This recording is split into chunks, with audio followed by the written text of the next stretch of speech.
Hello అండి, అందరికీ నమస్తే. నేను మీ గౌరకృష్ణ. వెల్కమ్ బ్యాక్ టు వచ్చిన వాల్ పోస్టర్. సో ఏంటంటే ఒక యూట్యూబర్కి సంబంధించిన వీడియో సోషల్ మీడియాలో వైరల్ అవుతుంది. ఆయన ఎవరో కాదు, జబర్దస్త్ మహీధర్. సో ఆయనకు మహీధర్ వైబ్స్ అనే ఒక యూట్యూబ్ ఛానల్ కూడా ఉంది. జబర్దస్త్ నుంచి ఆయన ఫేమస్ కావడం జరిగింది.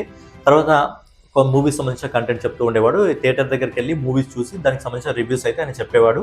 ఆయన రివ్యూస్కి బాగా పాజిటివిటీ రావడం వల్ల ఏంటంటే ఆయన సపరేట్గా ఒక ఛానల్ అయితే ఓపెన్ చేసుకోవడం జరిగింది. సో ప్రజెంట్ ఆయన ఛానల్కి, మెయిన్ ఛానల్కి మహీధర్ వైబ్స్కి దాదాపుగా 1 మిలియన్ సబ్స్క్రైబర్స్ ఉన్నారు. అండ్ లాస్ట్ మంత్ అనుకుంటా ఆయనకు గోల్డెన్ ప్లే బటన్ కూడా రావడం జరిగింది. అండ్ వీడియోస్ కూడా, కంటెంట్ కూడా దాదాపుగా ఒక్కొక్క వీడియో మినిమం 10 నిమిషాల నుంచి 15 నిమిషాలు ఉంటుంది ప్రతి వీడియో కూడా. సో ఏంటంటే ఆయన ఒక వీడియో పెట్టాడు సోషల్ మీడియాలో. ఆయన ఛానల్లో ఏం పెట్టాడంటే ఆయన ఒక బిజినెస్ పెట్టడం జరిగింది, దర్ఫీ అని చెప్పి. సో ఆ బిజినెస్ ఇప్పుడు ఏంటంటే లాస్లో ఉంది. దానికి ఓవరాల్గా ఒక 55 to 60 lakhs లాస్ వస్తుంది. సో ఏంటంటే ఆ లాస్ను తీర్చాలంటే ఇప్పుడు నా ఛానల్, మెయిన్ ఛానల్ ఏదైతే ఉందో మహీధర్ వైబ్స్, దాన్ని అమ్మేద్దాం అనుకుంటున్నాను. సో కొనడానికి ఎవరైతే పర్చేస్ ఉన్నారో వాళ్ళు కూడా సిద్ధంగా ఉన్నారు. బట్ వాళ్ళకు కండిషన్ పెట్టడం జరిగింది. ఒక సబ్స్క్రైబర్స్కి ₹4 ఇస్తామని చెప్పడం జరిగింది. 1 మిలియన్ సబ్స్క్రైబర్స్ అంటే ఒక 40 లక్షల రూపాయలు. బట్ ఏంటంటే వాళ్ళకు కండిషన్ పెట్టడం జరిగింది. ఏంటంటే నువ్వు ఈ ఛానల్ని మాకు అమ్మేసిన తర్వాత మళ్ళీ నువ్వు సపరేట్గా మూవీస్ సంబంధించి, అంటే మూవీస్కి రిలేటెడ్గా, సినిమాలకు సంబంధించి కొత్త ఛానల్ ఓపెన్ చేయకూడదు. అంటే ఆల్రెడీ ఆయనకి ఇంకొన్ని ఛానల్ ఉన్నాయనుకోండి, దాని గురించి కూడా మాట్లాడుకుందాం. బట్ ఏంటంటే మూవీస్ కంటెంట్, మూవీస్కి రిలేటెడ్గా నువ్వు ఇంకో కొత్త ఛానల్ ఓపెన్ చేస్తే ఈ ఛానల్లో ఉన్న నీ సబ్స్క్రైబర్స్ అందరూ మళ్ళీ ఆ ఛానల్లోకి వస్తారు, మళ్ళీ ఈ ఛానల్కి వ్యూస్ రావు అని చెప్పి ఒక కండిషన్ పెట్టడం జరిగింది. తీసుకునే వాళ్ళు ఎవరో వాళ్ళు బాగానే కండిషన్ పెట్టడం జరిగింది. ఎందుకంటే ఇది ఒక దందలాగా, గలీజ్ దందలాగా అయిపోతుంది యూట్యూబర్స్లో. ఎందుకంటే ఏదో అటు ఇటు చేసి ఒక 1 మిలియన్ సబ్స్క్రైబర్స్ సంపాదించుకొని దాన్ని అమ్మేసి, ఎలాగో వాళ్ళకి ఫేమ్ ఉంటుంది కాబట్టి మళ్ళీ ఇంకో ఛానల్ ఓపెన్ చేసి దాన్ని ఒక 6-7 months కష్టపడితే మళ్ళీ దానికి 1 మిలియన్ వస్తారు, మళ్ళీ దానికి ఒక 40 లక్షలు, మళ్ళీ ఒక 50 లక్షలకు అమ్మేసి, ఏంటంటే ఇది ఒక గలీజ్ దందలాగా అయిపోతుంది అనమాట. ఎందుకంటే ఆల్రెడీ యూట్యూబ్లో ఈ మధ్య కంటెంట్ ఉన్న వీడియోస్ కంటే కూడా చెత్త వీడియోస్ని ఎక్కువగా చూస్తున్నారు.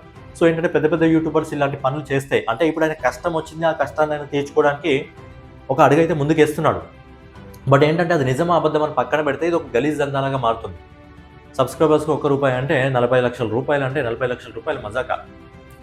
అలా ఏంటంటే ఇక ప్రతి యూట్యూబర్గా పెద్ద పెద్ద యూట్యూబర్స్ అందరూ కూడా ఆల్రెడీ ఫేమ్ ఉన్న వాళ్ళు ఇలాగే చేసే పరిస్థితులు ఉంటాయి ఇక. ఎందుకంటే ఫేమ్ ఉన్న యూట్యూబర్ ఇప్పుడు ఛానల్ ఓపెన్ చేస్తే ఒక నెల రోజుల్లో వాడికి బీభత్సమైన సబ్స్క్రైబర్స్ వస్తారు. సో అదంతా పక్కన పెడితే ఆయనకు నిజంగా కష్టం ఉందా, ఆయన అమ్ముకుంటున్నారా ఏందా అని పక్కన పెడితే ఏంటంటే కండిషన్ అయితే పెట్టడం జరిగింది.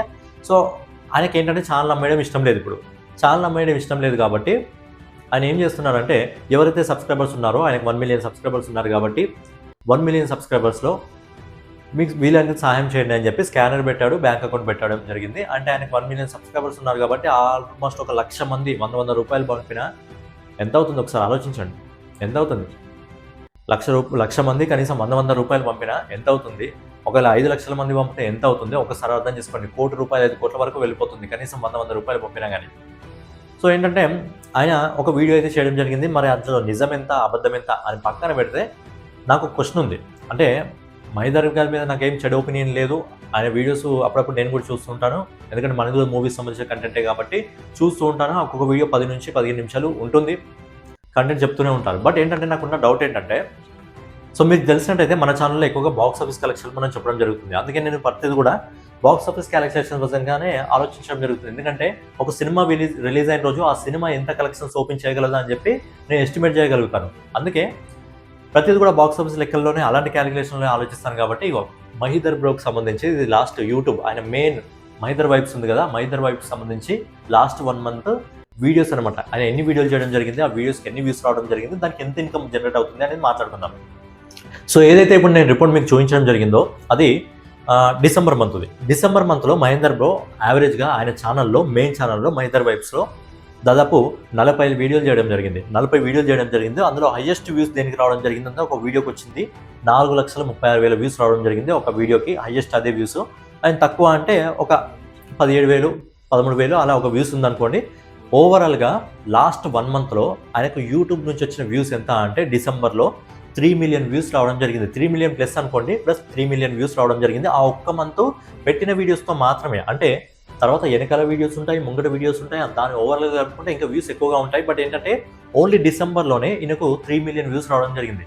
మరి 3 మిలియన్ వ్యూస్కి యావరేజ్గా యూట్యూబ్ నుంచి మహీధర్ బ్రోకి ఎంత ఇన్కమ్ వస్తుంది, ఇది కూడా మనకు తెలియాలి కదా. సో ఏంటంటే మన ఛానల్కి సంబంధించిన మీకు ఒక వీడియో చూపిస్తాను. ఆ వీడియో మీకు స్క్రీన్ పైన స్క్రీన్ షాట్ ఇస్తున్నాను చూడండి. ఈ వీడియోకి 11,000 వ్యూస్ ఉన్నాయి. సో 11,000 వ్యూస్ ఉన్నాయి. దీని వాచ్ టైం వచ్చేసి 887 అవర్స్ వాచ్ టైం రావడం జరిగింది. ఈ వాచ్ టైంకి యూట్యూబ్ నుంచి మనకు వచ్చిన ఇన్కమ్ ఎంత అంటే ఈ 11,000కి వచ్చిన ఇన్కమ్ ఎంత అంటే 500 రూపీస్, 521 రూపీస్, 500 రూపీస్ అనుకోండి. వీడియో లెంత్ ఉంది 8 నిమిషాల వీడియో లెంత్ ఉంది. ఇది ఓవరాల్గా 8 నిమిషాల వీడియోకి 11,000 వ్యూస్ వస్తే 887 వాచ్ టైం రావడం జరిగింది. 500 రూపీస్, 521 రూపీస్, 500 రూపీస్ అనుకోండి. అంటే 10,000 వ్యూస్కి 500 రూపీస్ అనుకోండి. ఎందుకంటే అది 8 నిమిషాల వీడియో. కాకపోతే మైదర్ బ్రో పెట్టే ప్రతి వీడియో కూడా మినిమం 10 నిమిషాల పైనే ఉంటుంది. 15 నిమిషాలు, 20 నిమిషాల దగ్గర వరకు ఉంటాయి. కాబట్టి ఆయనకు డిసెంబర్ మంత్లో 3 మిలియన్ వ్యూస్ రావడం జరిగింది. అంటే 10,000 వ్యూస్కి 500 రూపీస్ అనుకోండి. ఇప్పుడు మన ఛానల్ మీకు రిలేటెడ్గా చూపించడం జరిగింది కదా. సో ప్రతి దానికి ఇంతే వస్తుందని కాదు, కొంచెం ఇంకా ఎక్కువ కూడా వస్తాయి, కొంచెం తక్కువ కూడా వస్తాయి. బట్ యావరేజ్గా తీసుకున్నా ఇది పెద్ద ఛానల్ కాబట్టి 10,000 వ్యూస్కి ఈజీగా 500 రూపీస్ వస్తే ఆయనకు 1 lakh వ్యూస్కి 1,00,000 వ్యూస్కి 5,000 రూపీస్ రావడం జరుగుతుంది. అంటే 10 లక్షల వ్యూస్కి 50,000 వస్తాయి. ఆయనకు డిసెంబర్ మంత్లో 3 మిలియన్ వ్యూస్ రావడం జరిగింది. ఎంత వస్తుంది యూట్యూబ్ నుంచి? 1,50,000. ఇది యావరేజ్ ఇన్కమ్ మాత్రమే. యావరేజ్గా చేసి చెప్తున్నాను, ఇంకా ఎక్కువ వస్తాయి. ఎందుకంటే ఆయన పాత వ్యూస్ కలుపుంటాయి, కొత్త వ్యూస్ కలుపుంటాయి. ఇంకా పాత వ్యూస్, కొత్త వ్యూస్ అందులో యాడ్ అవుతుంటాయి. కాబట్టి ఓన్లీ డిసెంబర్ మంత్లో మీకు చెప్తున్నాను, డిసెంబర్ మంత్లో ఆయనకు 3 మిలియన్ వ్యూస్ వస్తే దానికి 1,50,000 దాకా వస్తాయి. ఆ వెనకది ముంగడిది ఇంకా ఇన్కమ్ అంతా కలుపుకొని ఒక 2 లక్షలకు పైగా ఈజీగా అమౌంట్ రావడం జరుగుతుంది. దాంతోపాటు ఇంకోటి ఏంటంటే మైదర్ బ్రోకి ఒకటి ఛానల్ లేదు, ఇంకా వేరే ఛానల్స్ కూడా ఉన్నాయి.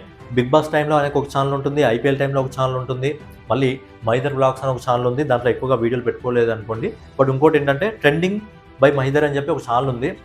ఆ ఛానల్లో ఆయన ఫ్యాక్టరీకి సంబంధించిన కంటెంట్ అయితే, అంటే ఏదైతే ట్రెండింగ్ టాపిక్ ఉంటుందో దానికి సంబంధించిన వీడియోస్ ఎక్కువగా చేయడం జరుగుతుంది.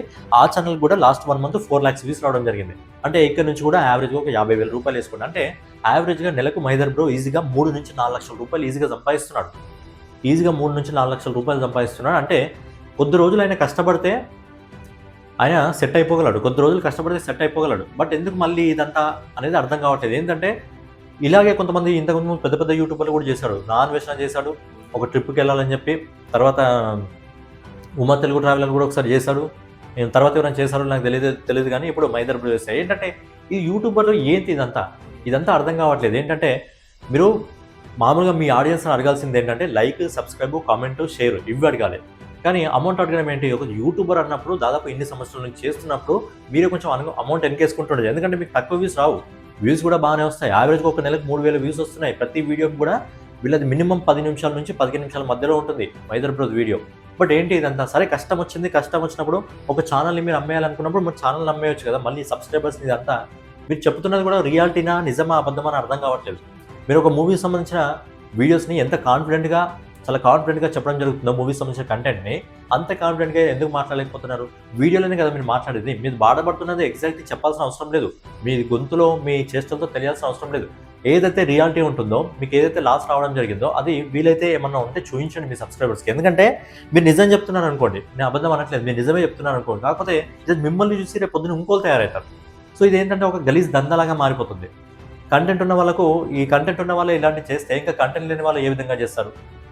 సబ్స్క్రైబర్స్, ఫ్యాన్ బేస్ ఉన్న వాళ్ళే పెద్ద పెద్ద యూట్యూబర్లు ఇలాంటి పద్ధతులు యూజ్ చేస్తే చిన్న యూట్యూబర్లు వాళ్ళ పరిస్థితి ఏ విధంగా ఉంటుందని ఒకసారి ఆలోచించండి. ఏంటంటే ఇప్పుడు కొంతమంది నేను తప్పు అనిపించవచ్చు, పర్లేదు. కాకపోతే ఏంటంటే రియాలిటీ అనేది తెలుసుకోవాలి. ఇలా నాన్ వెజ్ చేశాడు, తర్వాత ఇలా ఏంటంటే ఇలా పెద్ద యూట్యూబర్లు చేస్తున్నారు. పెద్ద యూట్యూబర్లను చూసి అసలు కంటెంట్ వచ్చే యూట్యూబర్లు, వ్యూస్ ఉన్న యూట్యూబర్లు ఇలా చేస్తుంటే చిన్న యూట్యూబర్లు ఏం చేయాలి? ఏంటంటే ఇది ఒక దందాలాగా మారిపోతుంది. ఇప్పుడు వీళ్ళని ఎగ్జాంపుల్గా తీసుకొని ఇప్పుడు వేరే వాళ్ళు కూడా రేపు పొద్దున ఇలాంటి వీడియోలు పెట్టి ఏంటంటే ఇది ఎమోషనల్ బ్లాక్మెయిల్ అనమాట. ఏంటంటే ఒక ఆడియన్స్ వాళ్ళతో పర్సనల్గా, అంటే వాళ్ళతో కనెక్ట్ అయిన తర్వాత, ఎమోషనల్గా ఒక ఛానల్కి కనెక్ట్ అయిన తర్వాత ఇదంతా ఎమోషనల్ బ్లాక్మెయిల్ లాగా. ఒక్కొక్కరు 100 రూపాయలు పంపినా ఎంత అమౌంట్ అవుతుంది మీరు ఆలోచించండి. ఇదేంటంటే కొన్నిసార్లు ఇది పూర్తిగా ఒక ట్రాప్ అనిపిస్తుంది. ఆడియన్స్ ట్రాప్లో అంటే ఏదో ఒకటి సడన్గా అమౌంట్ కావాలి, ఏదో ఒకటి ఇల్లు కొనాలి, ఏదైనా జాబ్ కొనాలి, సడన్గా అమౌంట్ కావాలి అన్నప్పుడు ఇలాంటి అది నిజంగా నమ్మడానికి కొన్నిసార్లు నమ్మాలనిపించదు. మీకు నిజంగా కష్టం వచ్చిందంటే మీకు ఛానల్ అమ్మేసేయండి. వాళ్ళు చెప్పింది ఏంటంటే ఇక్కడ మూవీస్ సంబంధించిన రిలేటెడ్ కంటెంట్ చేయొద్దని చెప్పడం జరిగింది. మీరు ఐపీఎల్ వీడియోలు చేస్తారు, బిగ్ బాస్ వీడియోలు చేస్తారు, బిగ్ బాస్ వస్తుంది, ఐపీఎల్ వస్తుంది. ఒక ఇయర్లో కనీసం మీరు ట్రెండింగ్ వీడియోలు చేసినా సరే మీ ఫేస్ వాల్యూ ఉంది కాబట్టి ఐపీఎల్ వచ్చినప్పుడు ఐపీఎల్ వీడియోలు చేయొచ్చు, బిగ్ బాస్ వచ్చినప్పుడు బిగ్ బాస్ వీడియోలు చేయొచ్చు, మూవీస్ వచ్చినప్పుడు ఒకే ఛానల్ మీరు ఓపెన్ చేసుకుని అన్ని వీడియోలు చేసుకోవచ్చు. మీకు ఇంకా 3 ఛానళ్ళు ఉన్నాయి. సో ఏంటంటే మీకు అంత కష్టం వస్తే ఛానల్ అమ్మేసినా పెద్ద పర్లేదు. ఎందుకంటే మీ ట్రెండింగ్ బై మైదర్ ఏదైతే ఉందో దాంట్లో కూడా ఈజీగా 20,000 30,000 వ్యూస్ ఉన్నాయి. నేను ఆ ఛానల్ మొత్తం ఇప్పుడు అబ్జర్వ్ చేయడం జరిగింది. ఆ ఛానల్ కూడా దాంట్లో కూడా మినిమం 4 lakhs వ్యూస్ ఉన్నాయి. యావరేజ్గా ఆ ఛానల్లో కూడా ఆయన ఒక 15-20 వీడియోస్ పెట్టడం జరిగింది. ప్రతి వీడియో కూడా 20,000 పైన వ్యూస్ ఉన్నాయి. సో ఏంటంటే ఆయన ఫేస్ వాల్యూకి ఏంటంటే ఏ ఛానల్ పెట్టినా ఈజీగా నడుస్తుంది. బట్ ఏంటంటే ఇలాంటివి కొంచెం బంద్ చేయండి. ఎందుకంటే మిమ్మల్ని చూసి రేపు పొద్దున ఇంకోళ్ళు తయారవుతారు. మీకు నిజంగా డబ్బు అవసరం ఉందా, మీ ఛానల్ అమ్మేసుకోండి. ఛానల్ అమ్మేసుకోండి. వాళ్ళు ఏదైతే కండిషన్ పెట్టడం జరిగిందో ఆ కండిషన్ ప్రకారం మీరు వదిలేసేయండి. ఫ్యాక్ట్ వీడియోలు చేసుకోండి. ఫ్యాక్ట్ వీడియోలు కూడా బాగానే వ్యూస్ పోతున్నాయి. లేదు అంటే ఐపీఎల్ వీడియోలు, బిగ్ బాస్ వీడియోలు, ట్రెండింగ్లో ఏ వీడియో ఉంటే ఆ వీడియో చేయండి, ఏం పర్లేదు. ఇది ఏంటంటే జస్ట్ క్వశ్చన్ మాత్రమే. ఆయన ఏదో తక్కువ చేయాలని చెప్పి ఆయనకు నిజంగా కష్టం వస్తే ఆయన ఏదో అవకాశంగా తీసుకుంటాను కాదు, జస్ట్ క్వశ్చన్ మాత్రమే. ఎందుకంటే ఇలా ఇంకొంతమంది పుట్టుకొస్తారు కాబట్టి అలా పుట్టుకు రాకుండా ఉండడానికి ఆడియన్స్ కూడా కొద్దిగా మెచ్యూర్డ్గా ఆలోచించాలి. ఎందుకంటే ఎమోషనల్ బ్లాక్మెయిల్ అనేది అవుతుందన్నమాట. ఒక యూట్యూబర్తో మనము ఎమోషనల్గా కనెక్ట్ అయ్యామంటే, వాళ్ళ ఛానల్ కనెక్ట్ అయ్యామంటే ఇది ఎమోషనల్ బ్లాక్మెయిల్ అవుతుంది. తర్వాత వాళ్ళు ఏది అడిగినా వాళ్ళకి చేయాలనిపిస్తుంది. కాబట్టి యూట్యూబ్ ఆడియన్స్ కూడా కొంచెం మెచ్యూర్డ్గా ఆలోచించాలని చెప్పి జస్ట్ మా ఒపీనియన్ అంతే. ఎందుకంటే ఆయనకు వచ్చే ఇన్కమ్ మాత్రమే నేను చెప్పడం జరిగింది. ఈ మాత్రం ఇన్కమ్ వస్తున్నప్పుడు ఆయన ఈ విధంగా చేస్తుంటే చిన్న యూట్యూబర్స్ ఏ విధంగా సర్వైవ్ చేస్తారు అనేది మాత్రమే జస్ట్ క్వశ్చన్. దానికి తోడు ఆయనకు 4 ఛానల్ ఉన్నాయి. ఈ ఛానల్ పైన ఇంకో ఛానల్లో వీడియో చేసుకోవడానికి కూడా, ఎందుకంటే ఫేస్ వాల్యూ ఉంది కాబట్టి ఫేస్ వాల్యూకి ఆటోమేటిక్గా వ్యూస్ అయితే వెళ్ళిపోవడం జరుగుతుంది. సో ఫైనల్గా ఏదన్నమాట ఈ వీడియో పైన మీ ఒపీనియన్ ఏంటి? తప్ప ఒప్ప మీకు ఏ విధంగా అనిపిస్తుంది? ఆయన చెప్పింది రియాలిటీ అనిపిస్తుందా, లేకపోతే అబద్ధం అనిపిస్తుందా, లేకపోతే పెద్ద యూట్యూబర్ చేసి ఇది ఒక దందాలాగా అనిపిస్తుందా? ఏదో ఒక సంవత్సరానికి 2 సంవత్సరాలకు ఒకసారి ఇలా క్యూఆర్ కోడ్ పెట్టి బ్యాంక్ అకౌంట్ పెట్టి డబ్బులు డిమాండ్ చేయడం, ఆడియన్స్ ఎమోషనల్ కనెక్ట్ అవుతారు కాబట్టి ఇవ్వడం, ఇది నిజమా అబద్ధమా అనేది మీ ఒపీనియన్ ఏంటి అనేది కూడా మీ ఒపీనియన్ కామెంట్ రూపంలో తెలియజేయండి. సో ఫైనల్గా ఏదన్నమాట వీడియో మీకు నచ్చినట్లయితే ఖచ్చితంగా లైక్ చేసి, కామెంట్ చేసి, సబ్స్క్రైబ్ చేసుకుని ఖచ్చితంగా మీ ఒపీనియన్ కామెంట్ రూపంలో తెలియజేయండి.